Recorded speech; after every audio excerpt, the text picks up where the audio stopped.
students, as we started with the poem roadside stand by Robert Frost. The first two stanzas have been have been explained in the previous class. So here I am going to give you the next three stanzas, the final stanzas of the poem. Please listen to the poem and listen to the explanation very carefully, and after that you can read the entire poem and have your own thought, and having the thought, mixing the thought with the explanation with your own thought. Okay, so I'm starting now.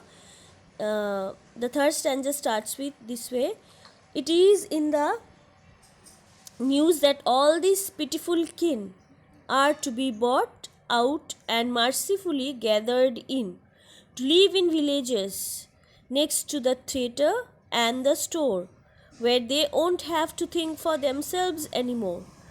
While greedy good doers, beneficent beasts of prey, swarm over their lives, enforcing benefits that are calculated to soothe them out of their wits, and by teaching them how to sleep, they sleep all day, destroy their sleeping at night the ancient way. This line explains that it is in the news that these countryside folk are to be relocated in the villages, where they will have all comforts. They'll enjoy privileges of the theatres and the local store just like their urban counterparts. So busy will be these people in enjoying these comforts that they will have no time to think about themselves or fight for their rights. The Hebes are called beasts of prey because in the grab of benefits that they will provide to the rustics, they will exploit them no end. Later, the privileged ones will easily forget their promises they made, leaving these poor people more improvised. That means uh, privileged people promises them to give a better life, to give life like the urban peoples, like them they will enjoy the privileges, different type of privileges, like privileges of theater, local stores and everything. But at the end of the day, at the end of the time, what happens to them? They do not keep their promise. The privileged people do not keep their promise, and they are, means the rural rustic people are in the same position. They are deprived, and they are mercilessly, they are under the clutch of these uh, upper class social people. Okay, so next stanza 4: sometimes I feel myself I can hardly bear. This is what the poet is saying.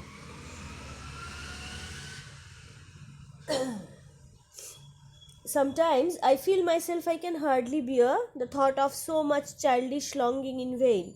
The sadness that lurks near the open window there, that waits all day in almost open prayer, for the squeal of brakes, the sound of a stopping car, of all the thousand selfish cars that pass.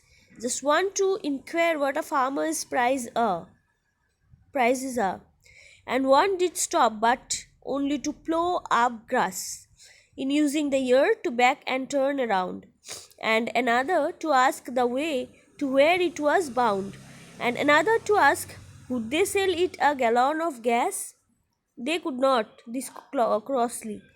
They had none, did not it see?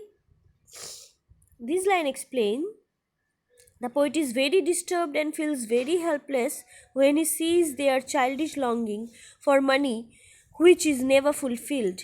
These people keep their windows open all day, as if in prayer, waiting desperately and uselessly for someone to stop at the stand.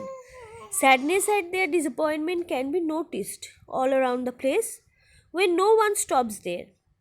Out of thousands of cars passing by, just one stopped only to inquire the prices of things sold there. Another stopped just to use the backyard of the place to reverse their car. Yet another stopped just to inquire about the direction for where it wanted to go. The fourth stopped to know if they could sell them a gallon of gas. Gas means petrol here. The farmer grumbles in an angry manner that they could see for themselves that it was not sold there.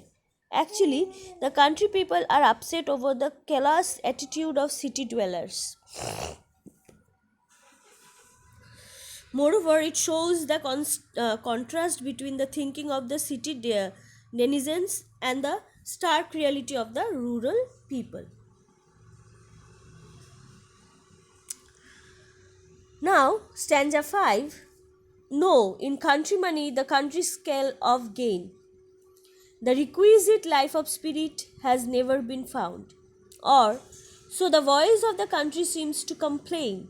I can't help owning the great relief it would be